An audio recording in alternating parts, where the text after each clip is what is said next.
Alright everybody, welcome back. This is going to be the advanced DM tips video. Um, Mainly about around encounters, some of the lessons that I've learned doing this campaign 3-4 times. Um, DMing DMing 5e since it came out, you know. Um, so the vast majority of this campaign is going to be centered around combat. That's going to be the main challenge. There's no grand mystery. There's no um, big bad evil guy. Not a lot of character intrigue. It's really just a big long hallway with the players at one end, treasure at the other end, and a monster in the middle. Um, so the combat needs to be challenging. By itself, the rules is written default D&D. Combat is not really challenging. Um, just the encounter system we set up, the frequency of rests, and just the way they wrote the rules was under the assumption that the players would win. And in most campaigns, that's perfectly valid because players have to win for there to keep being a game. Here's not necessarily the case. Players can lose fights, and the game will continue. Um, it should still be assumed that players will probably win an encounter, and using the encounter building uh, framework that I put in place, players will still win more times than not. But there are things you can do to make combat more interesting, more challenging, more exciting, and easier and faster to run as well. Because I think everybody has played D&D tables where combat encounters can drag on for days, right? You could sit down at a table, play a 4-hour session of D&D, and it would be one boss fight. I can say in the 4 times I've run this, I can count on the number of, the number of multiple hour fights have been no more than a handful. I like to get stuff done in like 30 minutes. Let's get a combat encounter done. It's a bonus boss. Maybe it'll hit an hour, right? But you don't have to, and there's tips for that. All right, so we already showed Kobold Fight Club is going to show you how to run encounters and generate your CR. CR is not a rule, it's not a guideline, and the monsters themselves are set up to do a lot of different things. One of my favorite examples is going to be casters, right? Any kind of caster monster will typically have an inexhaustible, really stupid amount of non-combat abilities, right? They'll have Mage Hand, Mending, Prestidigitation, Light, Charm Person, right? Scrying, like who's he gonna scry? Conjure Elemental, it takes 10 minutes, or 1 minute, whatever. But there's this, and they kind of fix it with the multiversal madness monsters. But there's so many monsters that have magic spells that are just useless. So feel free to just let them do better spells. See, this guy's clearly a wizard. He's got the wizard spell list. He's got 3rd level spells. Yeah, you can give him Fireball. You can give him Lightning Bolt. You can give him Hypnotic Pattern. You can give him Web over on the 2nd level. Like you're not restricted to what's here. Sometimes it's easiest if you're not experienced, but it's relatively simple too. There you go. Now he can do web, right? Um, so fairly simple. I'll also show you some APIs and stuff that I forgot to last time, and we didn't talk about puzzles. I have a whole book of more than one, several books of puzzles. Puzzles reward artifacts. They're optional. Typically, designing a puzzle is the most involved part of prepping for a game. He's still just wrong. But it's optional. You can pull the puzzles from the ones I have. You can make your own. You can pull them offline. I mean, if you just type in D&D puzzles, you will get a pretty inclusive list of some great puzzles people have designed over the years. You can get full books, free ones. I mean, all kinds of stuff you can get with puzzles. But might not always want to. And It is time consuming. The one thing I would say is avoid riddles, especially if they're um, just Google riddles. If you can pull riddles off of Google, then your players get the answers off of Google as well, and that's just kind of a waste of time. But I have puzzles. If you put them in, the reward is an artifact. Uh, you only do one, but when you do puzzles, there has to be some kind of um, failure state, right? A puzzle can't just be simply bashing your head against the wall until you eventually win. Otherwise, that'll be what happens. So, instituting time limits, instituting traps where wrong guesses hurt. Maybe there's a monster summoning. Maybe it's just a ticking clock. You're gonna have. I've literally done. Okay, I describe the puzzle. I say you've got 5 minutes to solve it. I'll turn my microphone off. I'll just sit back, look at a clock. 5 minutes. 5 minutes of real time. Um, if they do it in time, they get the artifact. If not, okay, sorry, puzzle fell apart, got washed away, waves, and no artifact for you. All right, that's puzzles. I think that's more of a individual creativity thing. That's not really a DMing thing. Let's get back to the monsters themselves. All right. So let's say we've got a little encounter here with our group. Kobold Fight Club tells us to put this group together. As you're running them, you'll notice that maybe they're getting pasted, and you need to go into the later rooms, and you can buff your monsters, just straight up cheat and buff your monsters, right? He's not hitting anybody. He's just not hitting anybody at all. Get him a little bit better to hit. Now, typically, it's good to do this with a trade-off of some sort, right? Give him better to hit. Okay, maybe I'll tank his con save, right? Or his dex save. Making a unique monster that is both good for like metagamers who know exactly what monster it is and exactly what all of his stats are and stuff like that. You can change it up, but you just help him out. Help if you're noticing your monsters are shortcoming in a certain area.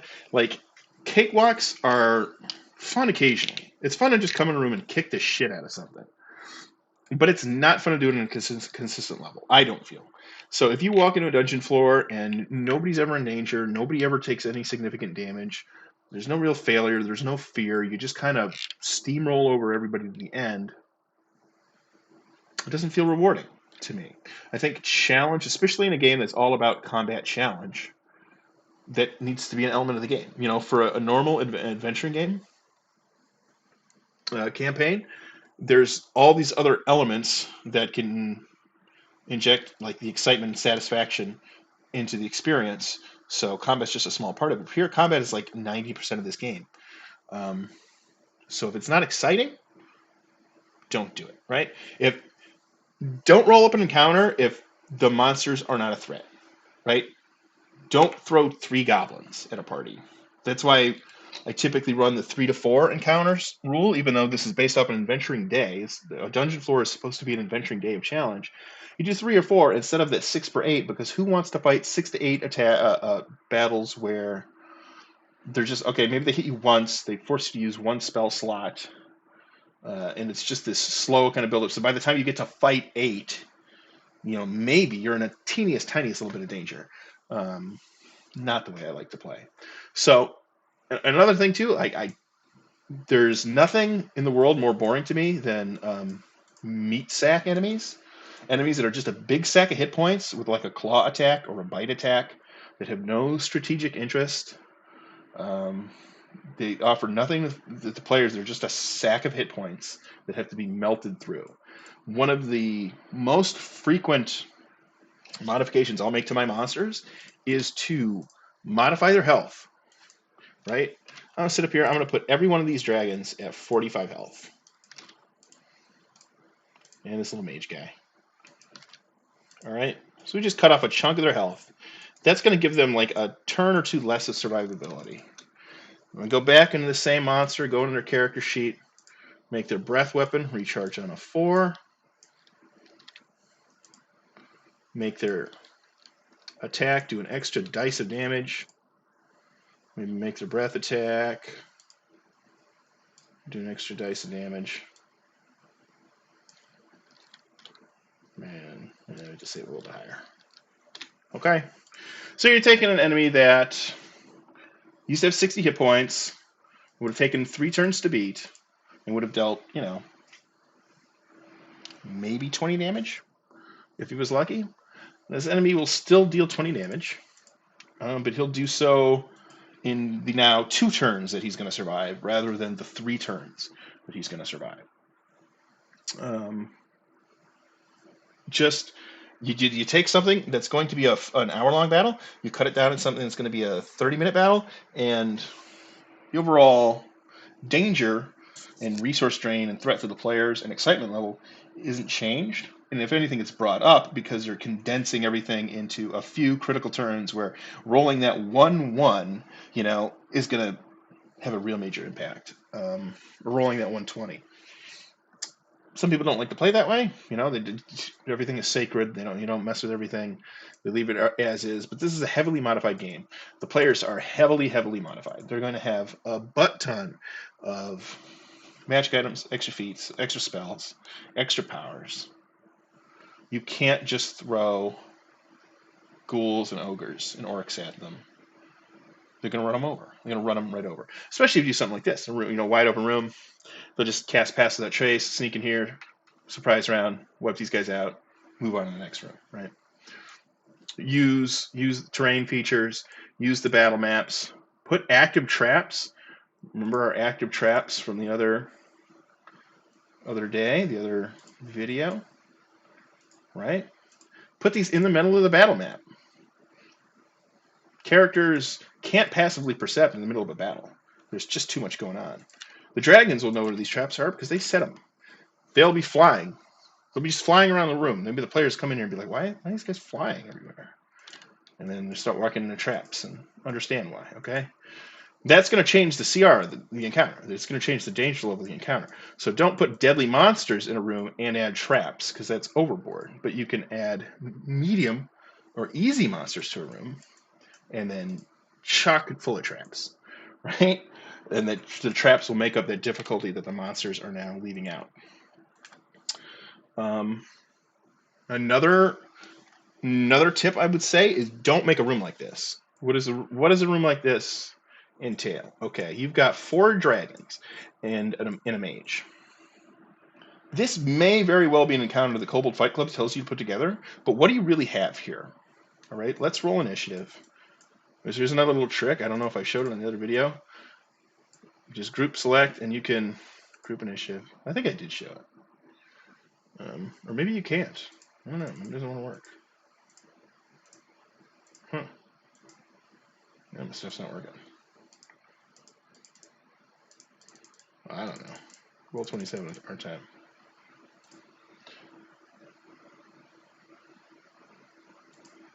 All right, we're back here. Some technical difficulties with the API. But anyway, group initiative. Right here, you just drag the box, click that, puts them. It may or may not put them in order to send them. All right. So why did I say don't make an encounter like this? Well, all right, so Callus goes first, Roland goes second. They get to do their cool thing. This isn't so bad. But then look, we've got a big chunk of 1, 2, 3 enemies, Tom going, and then Dragon. What do all these dragons have in common? They all have breath weapons, right? And this mage has Fireball, Lightning Bolt, something of that matter. They all have deck save, kind of guaranteed damage effects, and especially at low levels, especially at low hit points, this could be a total party kill regardless of what the party does. Right? The party might have no chance. They could come in here, roll nothing but 20s, and lose. Because these dragons can just do overlapping cones with their breath weapons, right? Do the half damage, which even half damage would be, 12, 13, 14, right? 4 of those, and a half damage fireball, everybody in here is dead. So limit the amount of guaranteed damage, like no roll, no matter what happens, you're still taking damage, abilities that are in a combat group, right? It's perfectly great to have a breath weapon. Fucking awesome. Breath weapons are great. Any kind of recharge ability that monsters have, add a lot to it. They keep players on their toes. But if you put in 6 or 7 enemies that all have them and you still take damage and half save, you have to be strategic about how you employ that, okay? Don't do overlapping cones where everybody's getting hit with every cone. You could spam one player. Like, you could go out there and just straight up wreck one guy. Like, Roland, he's been spirit guarding the whole map, and you're just going to come in here, and there's just going to be a conga line of dragons that fly in and fire him in the face, and he's just going to take it until he's a puddle, right? And you're just going to melt him. That's fine, because then the other players can go, get him up, beat the dragons. Roland attacks some of his resources. When the combat's over, he's got to go heal up. He's got to rest. He's got to do whatever, but that's valid. But if you do it to everybody, there's no winning here. Like, this combat's over before it began. There's no reason to even roll dice. So be cognizant of guaranteed damage abilities, and just strategically employ them. We already talked about changing their stats, making enemies more deadly. I mean, 5e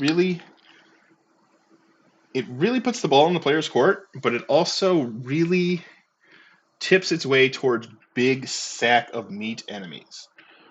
Players, it's been decided by the WotC board that it's not fun when players miss. So most monsters have very low armor class and stupidly huge hit point totals.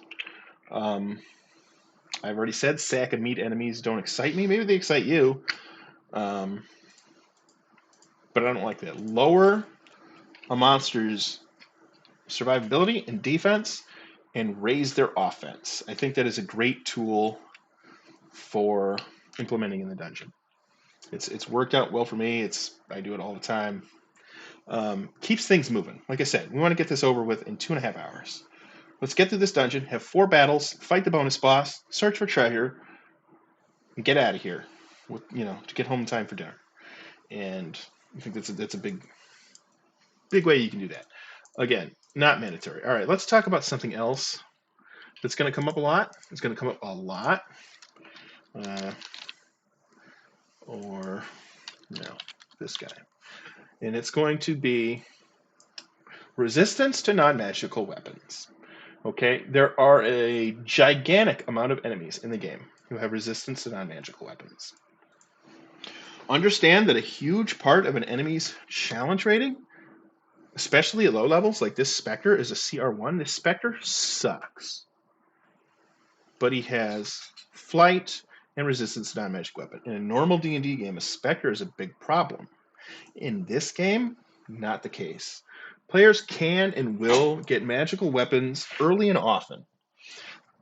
Resistance to non-magical weapons as kind of a CR calculating feature is almost not relevant in this game. I would say it's pretty much entirely irrelevant. I past their literal first floor, every marshal will get their hands on some sort of magical weapon, at least by their second floor. Like, they're just not going to walk around doing half damage. So for something like this Spectre, look at it. He's got 22 health, 12 armor class. His entire defensive kit is based around that resistance. And it's just not going to work. He's going to get one shot. So for a monster like this, yeah, just straight up give him more. This is not going to factor in. Or, again, you could leave it right where it was. And make his attack, because he's only going to survive a round. He's just not going to survive. Make his attack really, really put somebody on their butt. Right? It's the only attack he's going to get off. We'll see if he can hit Roland here. He probably won't. He doesn't. So even that, with the only attack he's going to get, doesn't count. I did change the monsters mostly to hidden roll. We'll see. We'll see how that goes. I don't know. A lot of people like it out in the open. There is an argument to be made about like shield and cutting words and silvery barbs and all those things. And it's gotten so prevalent, and those abilities are so ingrained in so many classes. It's kind of let me just increase my defenses a little bit. Let me just subtract your dice a little bit.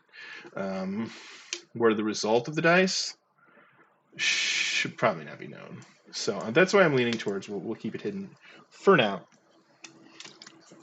So there you go. Now, at higher levels, if this was a CR 18 or something like a like, right? They're gonna still. Let's do the monsters of the multiverse. Is there one? There isn't. Okay. Strange. Strange. But okay. We'll do the regular old.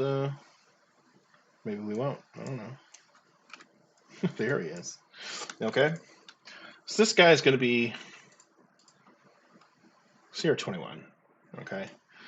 He's going to have the same. He's going to have immunity to non-magical attacks. And you might say, well, okay, so should I boost this guy out? No, you don't have to. I mean, you still could. You still could. I would chunk him down to like 100 health flat and make his attacks a little more deadly, maybe. But you'll get a feel for the group as you play with them too. You'll know like what works in certain groups, what doesn't. Maybe you need to boost the offense. Maybe you need to boost saving throws. Maybe you need to leave everything just the way it is. It's all perfectly fine. It all kind of depends on how the flow is going and what you're feeling. It's good to do a trade-off though. If you're just straight boosting guys and cheating, well, that is acceptable under certain circumstances that you deem necessary. um, it's a little cheap. It's a little cheap. So typically institute some sort of trade-off. If you give them a buff somewhere, take something away somewhere else. And not like his history check, but like something relevant. Okay, but yeah, so for this light, I would not factor his lack of magic immunity to be a big factor because this is a CR21 creature. He's got so much more pumping in his CR calculation that the fact that this is irrelevant is much less of a factor. It's more of a thing at low level.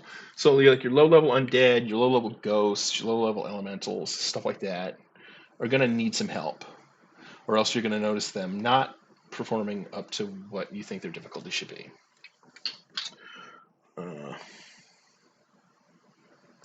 Okay. So we got that done. Let's talk about the difficulty of encounters themselves.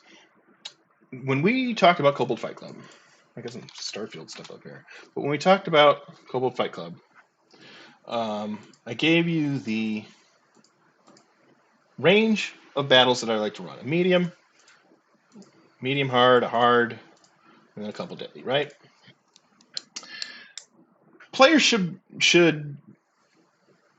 in my opinion, the perfect balance for an encounter is one when the players open the door and the players look in the room, the players see the monsters, they should think to themselves, "Oh, we're gonna die.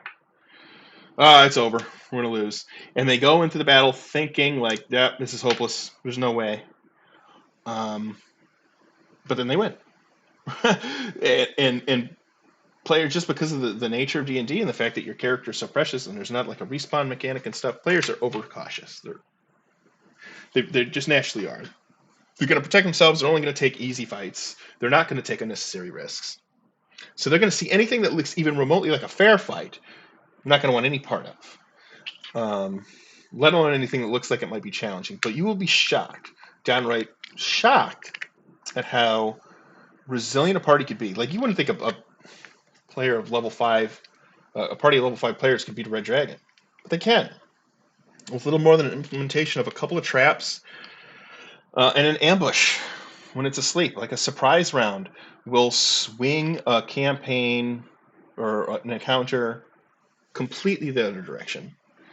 So you need to be wary of surprise rounds. It's great if your rogue or your ranger, your pass without trace ranger, is throwing down those 35 stealth rolls every time, but you can't allow that to become invisibility. And the great part about a dungeon is it really doesn't matter how stealthy you are, because you still have to open doors and fight monsters on the other side.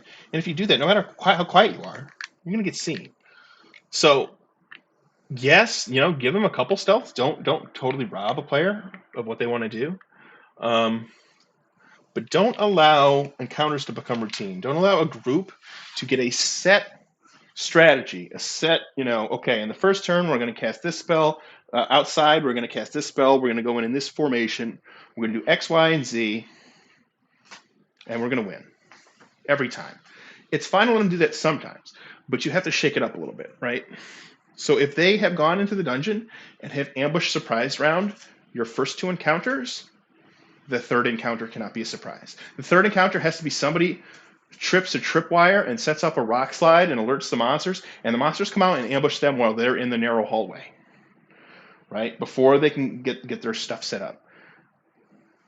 It just, when the game becomes formulaic, I think it loses its fun. And as players, especially as they climb in levels, they're going to be so used to these characters, and people that know what they're doing know their characters and know the effective strategies.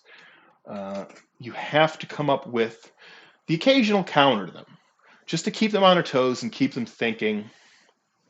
So like spells, if they're using the same spells over and over again, hypnotic pattern is a big one you're going to see, right?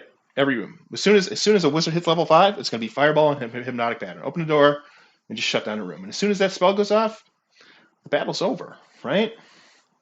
So you have to put in a couple of characters that are just immune to charm. Characters that don't use their eyes to see. They can't be affected by the hypnotic pattern. Force them out of their comfort zone and to come up with new strategies. And it doesn't mean put in an entire dungeon worth of monsters that are immune to that one player's one thing, right? We don't want to take away what makes players special and what makes them feel powerful and what they built for. You just want to not make it always work. If your strategy is to come in here and do this one thing, it could work 60, 70% of the time, but 30% of the time you're going to have to come up with something new. And that really comes into play with boss battles specifically. All right, so that's the last thing, or maybe the last thing I want to talk about is boss battles specifically. It's super fun and super thematic for the final boss of a room to be a big bad boss, right? And Kobold Fight Club will help you with this. You say boss, right? Okay, go fight your CR18 Lord of the Hunt. And you might think, oh, that's going to be epic, right? I got all my heroes. They're up against the Lord of the Hunt. This is going to be amazing. It usually is not the case. Because the Lord of the Hunt, no matter how big and bad he is one creature. Lone creature encounters in D&D don't work, right? Look at his immunities. He's got decent condition immunities. Charmed and Frightened, okay? He doesn't have an immunity to stun, to incapacitated, to grappled, to restrained. He's got 10 feet of blind sight, but no more than that. Blindness hurts him bad. He does have his legendary resistance. He does have good saves. He's got lousy deck saves. He can be restrained fairly easily. Blinding is going to be a little bit hard. But Saber Suck spells will take this guy out of the fight, right? And even if they don't, your characters only have one thing to hit. They only have one thing to hit. Players know when it's a boss, right? They know when it's a boss. They're going to save their once per day ability. They're going to save their action surge. They're going to save their one battle potion, their biggest hits, their best abilities for the boss. They're going to go in here with this guy, get initiative on him, because big bad bosses usually have bad initiatives. Well, it's not working again. I don't know why. Well, oh well. Do it the old-fashioned way.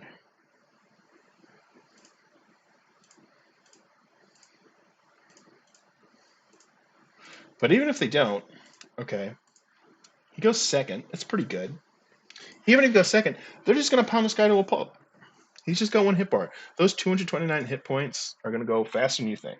Right? So that's why throwing a dragon at a low-level group, people are like, oh, this is finally going to be the time when they turn tides. And so many GMs are shocked when through a little bit of strategic planning, a little bit of positioning, a little bit of intelligence of the game mechanics, players can beat stuff way above their pay grade. Way higher than the CR calculator tells you they should be able to beat. The only way to counter that is to put something in so obnoxiously high that the fight is not fun in the total opposite direction. Because every single time Feylord gets to go, somebody's going to die. He's just going to come down here, do 50 damage to your characters with 25 health, and just blink them out. And there's nothing you can do. The dice don't really matter. Their defensive abilities don't really matter. Their strategies don't really matter. It's just going to be, okay, it's a 3-turn countdown. It's a DPS race. I'm going to go in, take him out, then I'm going to take you out, and I'm going to take you out, and then we're done. That's not fun either.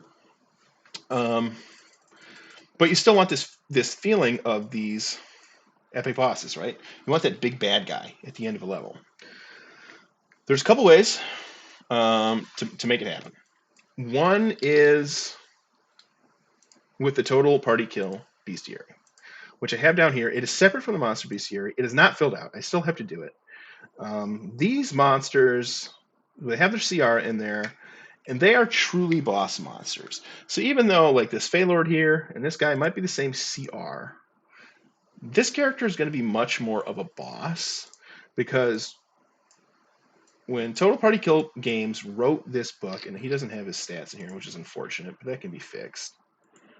A lot of these monsters aren't done. They wrote it from the standpoint of challenging experienced players that know how to use Spirit Guardians and Polearm Sentinel and just cakewalk everything. They have a nice tactics handout with almost all these guys, and they have abilities and strategies and ways to inflect the game more so than just taking hits and giving hits out, right? He's got 16 armor, 200 health, probably close to what this Feylord guy had, but he's going to have things that allow him to change the way the game is played. He's going to take players out of their comfort zone. He's going to move them around. He's going to put status effects on them. He's going to not let them do the things that they want to do. Not completely shut them down, not go in and just beat them to death with 2 attacks to take all their health away, but, force them to think. So these monsters are great. And if you really want those kind of lone boss type enemies, use them, but most of these guys are on the high CR range, so they will not come into play until later on in the dungeon, right? I would not use these guys at low level. I would not use like a room full of 4 or 5 of them as for like mooks and high level. Their mechanical complexity kind of makes that unwieldy, right? 4 monsters that can do the stuff that they do. It's a lot to keep track of. They pretty much have a player character sheet worth of options. So you want to just run them one at a time. Really do. Another option, a lot of people out there really like Matt Colville, and I can link to that video, where he came up with his villain action system, which is similar to the legendary action system, but it's a little bit more fleshed out. And it solves the action economy problem by giving monsters more stuff to do. And if you want, on Matt Colville's subreddit, people have submitted hundreds at this point of villain action monsters that fit his system and work in the way he wants the system work. And it solves, it's more powerful than legendary actions. It gives them more to do. It breaks the fight down into stages. It makes it mechanically complex. It's a good system. But the one I personally like the best was from an article written by Angry GM a few years ago, which is the Paragon system, which I have a couple monsters set up here. And the Paragon system is simply a way to take the challenge and the experience of fighting a room full of monsters and turn it into the experience of fighting one big bag boss monster. So if you wanted to do your boss fight here, we could do this one CR 18. If the party is anywhere close to this guy's level, they're going to beat him. They're just going to beat him. And if you're not breaking the rules with the encounter generation, right, they should be close enough to beat him. And it's going to surprise you how easy it would be. Let's say we did this. Trio monsters, right? 3 6s. We said, well, 3 6s, is that going to really be worse? Go into your CR 6s. Find a monster you really like. Okay. Haunted Giant. That sounds like it could be fun. Green Knight of the Woods. Okay. All right. The Green Knight here, he's got 78 hit points. He is not a challenge by himself for this group. I don't know why the armor class just doesn't want to work. It's probably something I got to fix on the other end. But that's fine. All right, he's not a challenge by himself. He's just not. What is the Paragon system? Well, it's when you can take 3 of these monsters, which would be a decent fight for this party, and you cram them into one body, so you can get that awesome experience of fighting one big bad guy. So when you roll initiative, and I wonder if group initiative is working now, it's not. I don't know what's going on with that. Oh,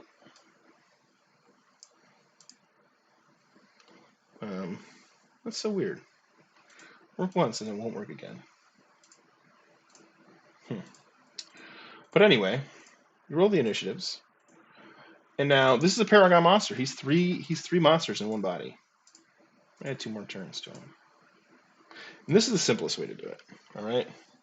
Roll initiative 3 more times, but it's going to replace what he had, so you're going to remember 16, 3, 5. All right. And your players might notice the first time they fight a Paragon monster, say, damn, I think you put that guy in there 3 times. This is kind of bad because he's got 3 turns back to back. I don't want to squeeze one in between here, so I do something like this. Because if he goes back to back to back, it's pretty much just like giving one monster 11 actions. But anyway, all right. So now he goes first, and then Callus goes, and then Roland goes, and then the monster goes again. And he gets a full turn, and you can pop up a sheet, fully operate the sheet. How it works is he's going to have 3 hit point bars. You're just going to have to calculate that in your head. He's got 3 hit point bars. The fight goes on. You run the fight. You take away his hit points as necessary, right? When he gets down to 0, you have a little dramatic moment where he falls over, clutches his chest, and shakes it off, gets back up, lets out a mighty roar, jumps to his feet, and you refill his health bar. And when you refill his health bar, you take away one of his turns. Okay, so now he's got 2 turns left. You do that again. They keep fighting him. Whittle down his health bar, get him down to 0, have him have a second wind, kick out his health bar, and now they fight the final boss, right? So, mechanically challenging, other than positioning, right, this battle will be mechanically the same as if they walked in here and fought 3 of these guys. But they're going to feel like this one enemy is a much bigger challenge. And you can do the same thing with, like, beefing up his attacks or whatever else. And the fun thing is for crowd control characters, right? For a crowd control character, a normal boss kind of sucks because legendary resistances are going to make that character useless. And so a character who goes from really, really overpowered in normal encounters, the guy who can hypnotic pattern everybody or web everybody or slow everybody or whatever and just beat encounters with one spell, goes into a boss encounter and now he's not part of the game. He's not doing anything because he's just going to legendary resist, right? So your Paragon here, he's got 3 health bars. He's 3 characters. Roland comes in here and casts Hold Monster on him. You roll the save. If he passes the save, right, no harm, no foul. If he fails the save, you say, oh, is he held? Is he going to legendary action it? Well, he's held, but only one of his turns is held, right?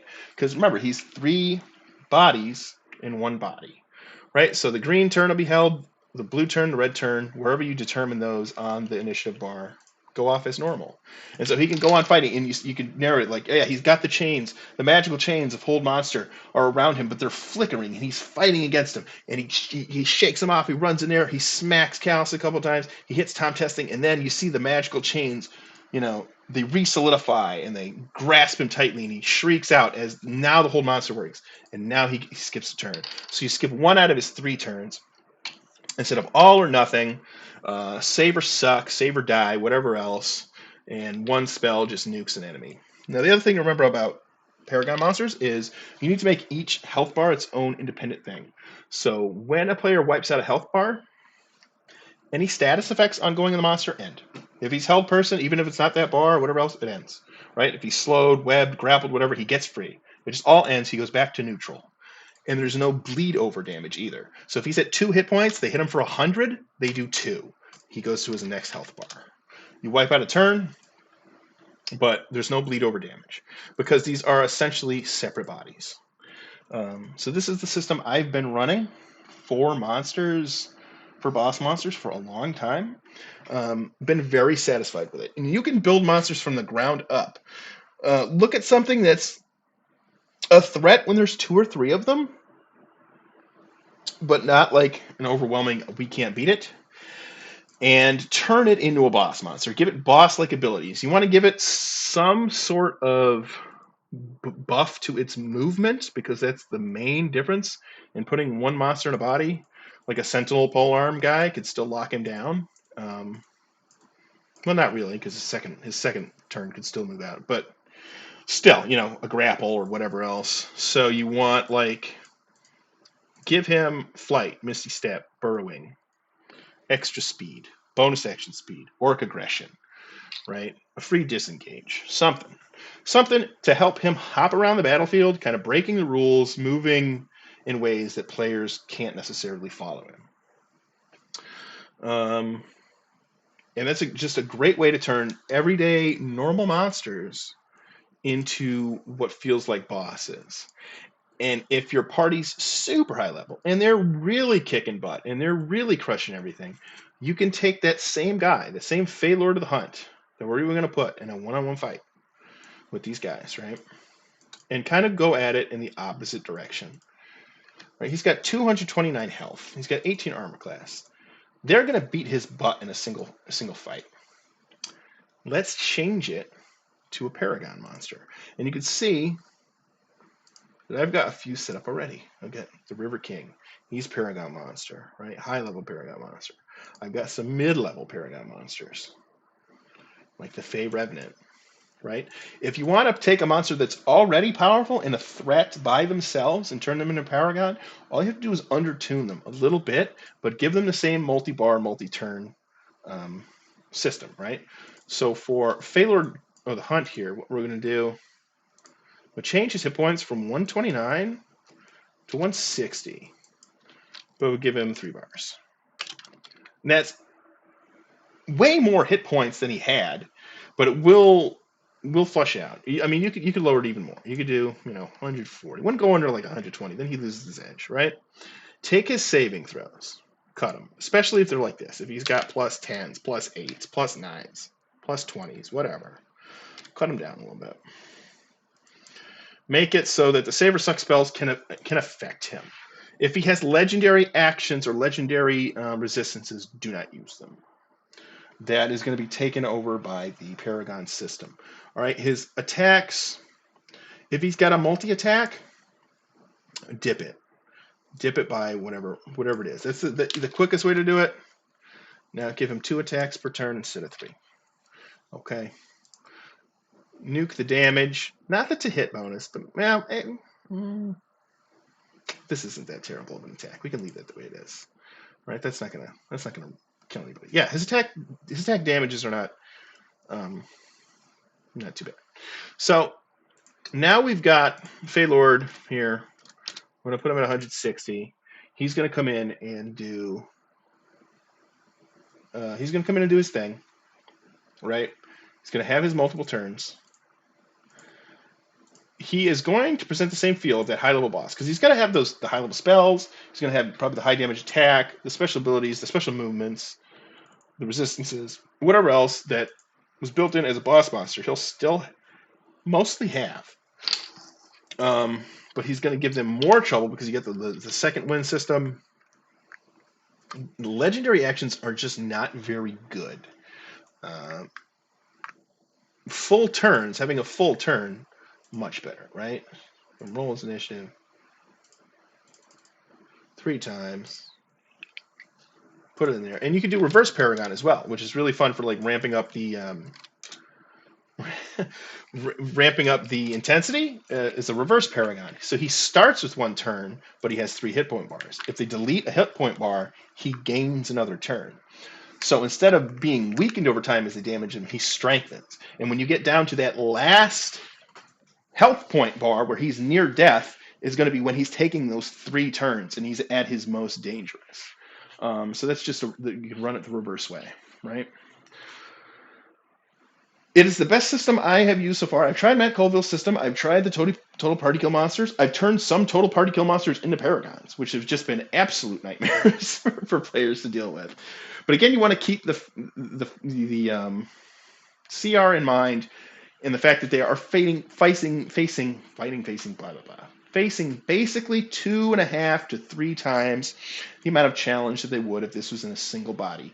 It's not necessarily a one-to-one, right? It's not exactly one-to-one because just physically being in a single location at one time reduces, that's the one thing you can't get around, right? If you put him in one body, he can only occupy one square at a time.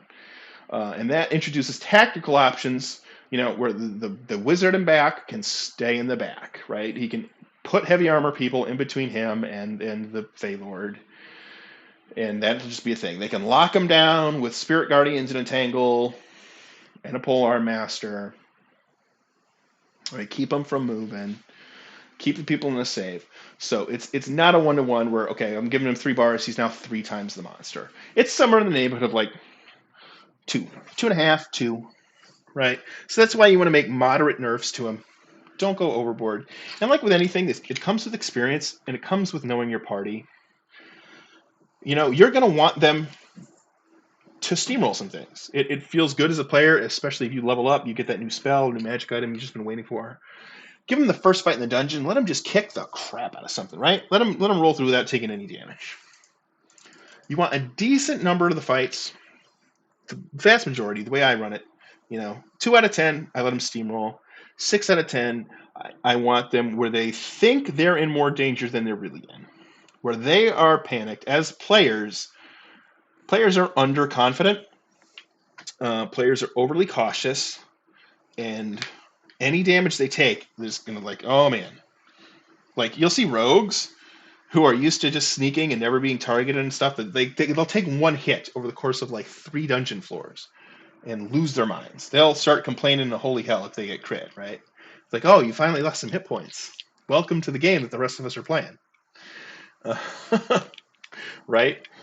So those fights where the players are going to win, but they don't immediately think they are.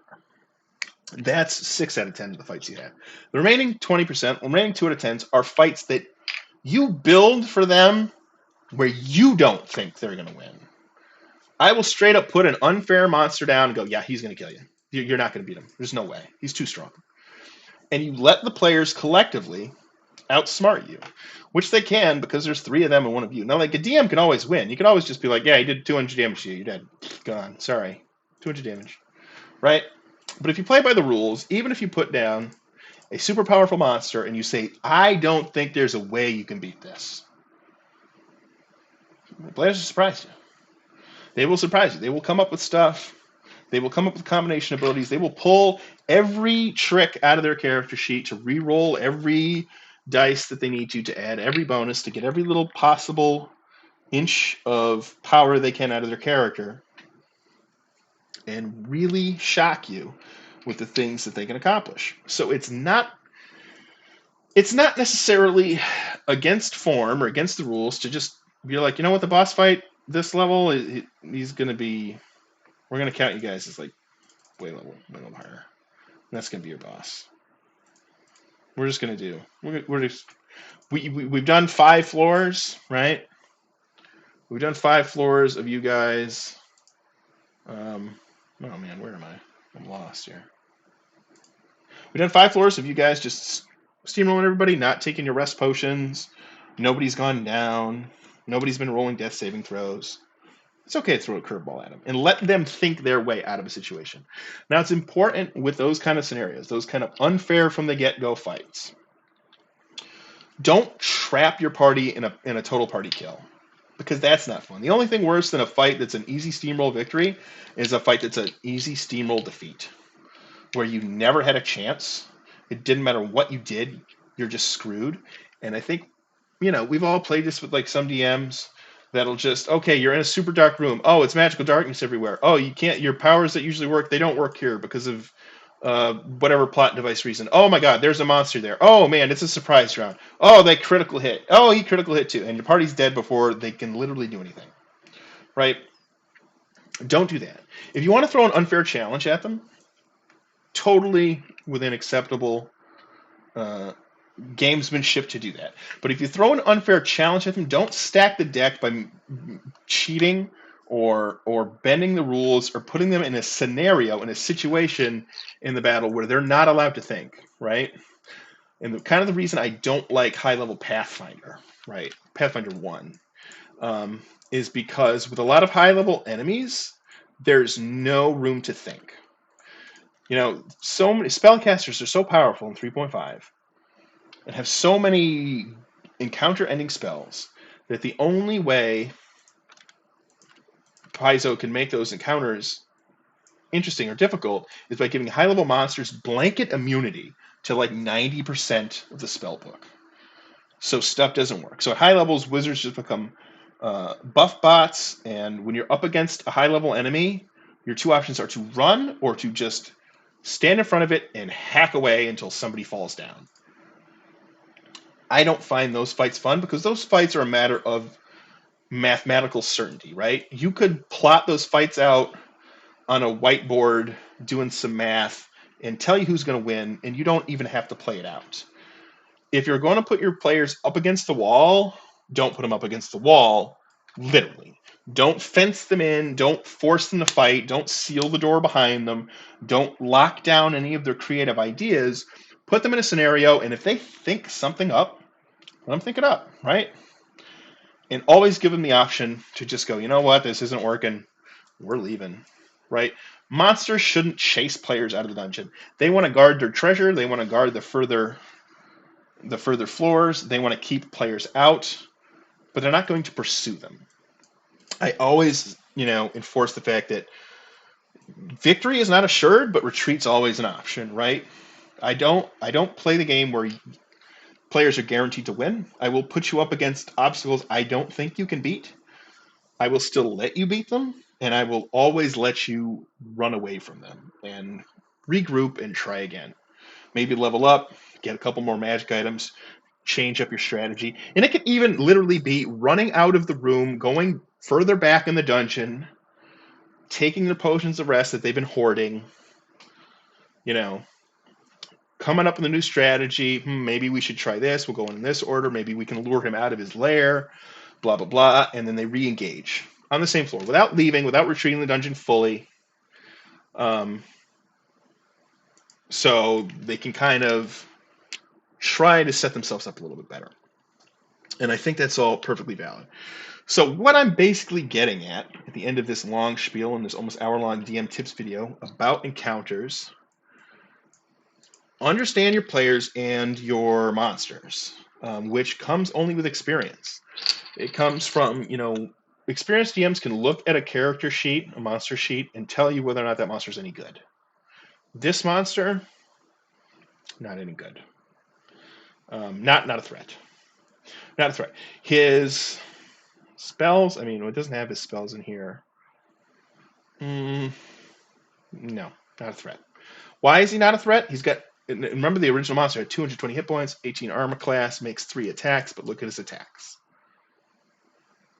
12 plus 7 on a hit. 19 damage on average. At the level they're going to be fighting this, 18, so they're probably level 12 or 13, right?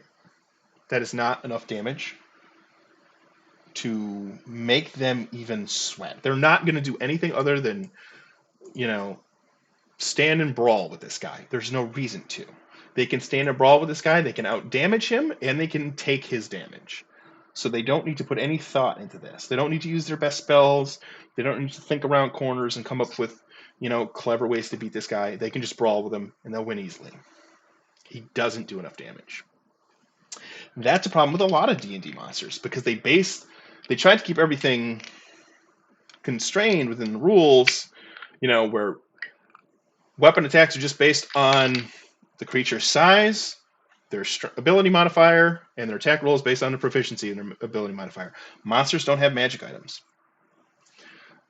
Monsters don't have any. If he's large, he'll do more damage, but otherwise, if he's hitting you with a spear, it's the same spear that you hit him with. It's just a D8 plus strength. That's not going to cut it, right? If you see a monster who just has claw, melee weapon attack plus blank, does 1d6 damage plus 5, and there's no text here. Oh, he's got multi-attack too. That's not a monster. That's not an obstacle. That's nothing. That's a sack of meat, right? That's just a sack of hit points that your players have to mull through. you want guys who have, and not for every monster, because not every monster needs to be special. Some monsters could just be mooks that are there to get blown up. Um, that's what a lot of monsters are for. But if you want a monster to actually be interesting, like this guy's a CR18, a party of level 6s could beat this guy, as long as they had magic weapons. Oh, I guess it's cold iron weapons. That's a little bit different. All right. This guy isn't as garbage as I thought, but still, he's mostly garbage. Um, so it's a careful balance. There is a point in a battle where like the mathematical certainty is known, right? There's the tipping point, what I call it, and it's also okay to not as a tip to like speed up your battles. You don't have to play out every battle down to the very final turn and the very final hit point of your monsters. If it's a room full of 10 goblins. They walk in, the wizard hits Hypnotic Pattern. He catches 9 goblins in it. They kill the one that's awake, and then your 6-man party just goes and systematically murders. You don't need to play that out. Be like, okay, yeah, you murdered him. Good job. Wipe out the goblins, move on. If it's a pitched battle back and forth, there's 4 ogres and your party, and it starts out, and they're going really good. All right, everybody gets whittled down, but they get down to the last ogre. The rest of the party is still standing. Like maybe some people went down, but they got back up. Now they have 4 actions. The ogre only has 1. He's got 30 hit points left. Somebody hits him for 8 damage. You know what? Okay, ogre's done. That killed him. That last handful of turns, especially if it's just players' turns, right? Like the monster has his final turn, and now it's just a matter of who gets the kill, who lands the final blow. You don't need to play that out. You can just have the last attack he suffered hit him. That will save literally like shaving rounds saves time. That could save 15, 20 minutes when nothing will change. Like the players will take no additional damage. They will use no additional resources. They're in absolutely no danger. All you're spending is time. So, but it's a careful balancing act because a fight could go from like certain defeat to certain victory with one spell or one roll or one guy getting taken out of the fight or added to the fight. One, mind control spell bringing somebody over. And that just comes with experience, is knowing where that tipping point is and then being able to like narrate your way out of the battle.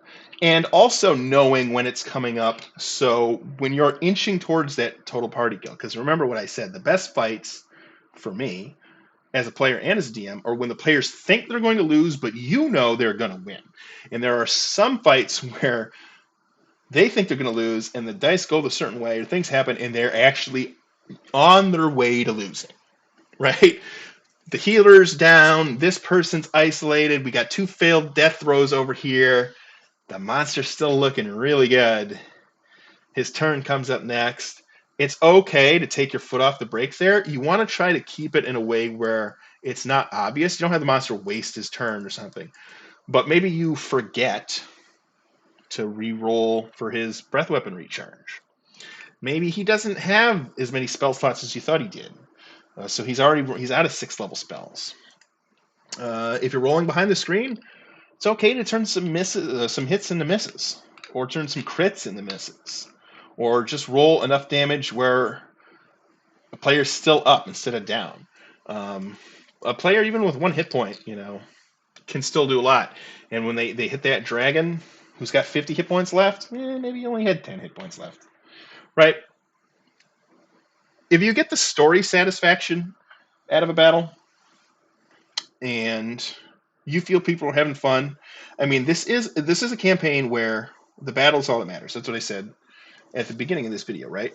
All the challenge to this campaign comes from the battle. But it doesn't mean that the players can't be allowed to win. They absolutely can.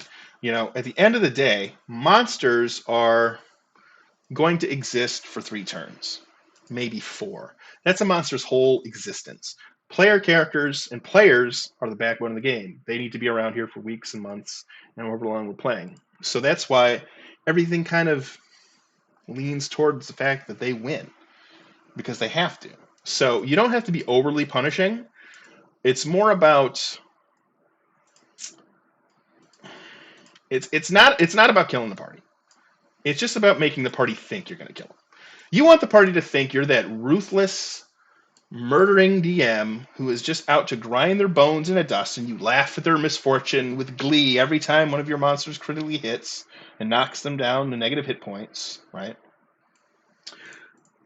They don't have to know that you're on their side too, you know, because at the end of the day, we are. I mean, we all play the game together. The game only continues if everybody's having fun and everyone wants to keep playing. Losing is a valid part of the experience, and it's a part of the D&D experience that people don't experience a lot because of the way it's set up. But this is a forgiving game in the sense that you can't lose a character unless you're really negligent or you want to lose a character, right? Characters can be revived, they can be brought out of the dungeon, you could suffer a little setback, but then get right back in there, right? If you have a character you really love, past a certain point, well, like once you have a nice stockpile of gold, you can take that character to the end of the dungeon no matter what, really. And they might face some setbacks, and they might have some things taken away from them. They might go down in power, or things like that, and that's all perfectly good. But like, if they're persistent, right, the players will win eventually. It's perfectly fine to acknowledge that and understand that as a DM. All your job is to do is to bring the tension. Take a game where logically from the beginning we all know that the players are going to ultimately succeed. They can't not succeed, because if they don't, there's no more game. But to still inject enough difficulty and excitement and tension into the game where they feel that inevitable victory is still well earned. Oh man, we got this. We snuck one out. We pulled a fast one on the DM. We got this monster that we had no business beating, and we stole this treasure, and we're moving on, right? And it is a careful balancing act. It's something that you have to learn with time. But we have plenty of it here. I mean, this is a great place to learn to DM. I have brought in so many people that are brand new to the hobby, that have never even played D&D before, that came into this game, this campaign style that I run, learned how to DM, and went on to DM their own like traditional storyline campaigns and stuff, and learned so many tips and tricks about combat and about character building, where they would open a book and say, okay, well, this encounter is 4 hobgoblins come out there and offer, and they're looking at the adventure module, which many DMs will do, and go, this is not a, what's the point of this? 4 hobgoblins? What are they going to do? Right? Why did they put them in? Okay, well, how about it's 6 hobgoblins, a hobgoblin captain, I have them ambush them at their campsite in the middle of the night, and the hobgoblin captain opens up with a fireball that lands right in the middle of this tent, blows everything apart, and that's how the combat encounter starts. And most people will read that and be like, oh man, that's brutal, that's so unfair, that's so difficult. But like, when you understand, when you go through enough combat encounters and stuff, and you really understand what a player can do, and how like above their weight class they can hit, it'll really liberate your creative muscle to like just throw shit at them. And you can all, if those hobgoblins go down and they start kicking their ass, you can decide halfway through that they're going to take prisoners this fight, or they're out not to kill the party but to steal something that they have. They want an item that the party has, or they're going to take somebody as ransom, take one person, kidnap them, and leave. Right? Or you just tone them down and tone the dice down, and like that. You at any time you can go into a monster sheet here and be like, oh man, this guy's really kicking ass here. He's got this plus 12 to hit. Oh man, he's feeling kind of under the weather today. We don't know what happened, but he's not feeling so good. So now you've taken this deadly monster that's certainly going to win. Maybe now he's not, and that's okay. So this has been a long-winded. This has really been a long-winded video where I've just stood up here and spewed nonsense for a while. But I just wanted to impart some of the lessons that I learned playing, giving you guys the opportunity to understand that, like, you have the freedom. You are not in any way locked down to what these sheets say. These sheets are a suggestion. You can change the rules and still play fair. And that's a difference. I mean, there is unfair play where DMs just cheat you. And that's different than tweaking. You tweak things to get the maximum drama and the maximum excitement, uh, and it's just a skill. It's a skill like anything else that you will learn over time. So use this experience as you're DMing here to practice. Practice for your own home games, to really get a solid understanding of like the math behind the game, how counterbalance works, how powerful rests are. You know, in an open world campaign, players have the freedom to rest. It's really hard to like limit and say, no, you can't take an hour break.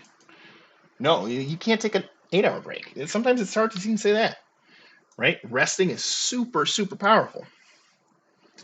Um, so these are all just muscles that you have to develop. All right, well, I'm going to stop before this video turns into a 6 hour video.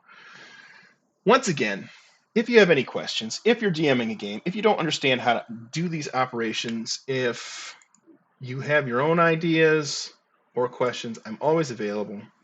So just reach out to me. I will link the article to the Angry DM's original Paragon article to show you how to make those.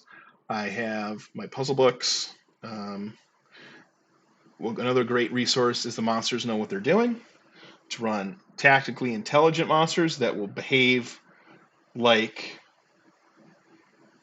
a military force that's being invaded instead of like a bunch of dumb orcs who are standing around a room with swords in their hand waiting for somebody to burst in and kill them, which in reality is kind of all monsters are. They only exist in the world for those 3 turns.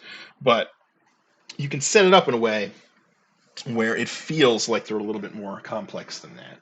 All right. Well, thanks for watching, and I'll catch you guys later.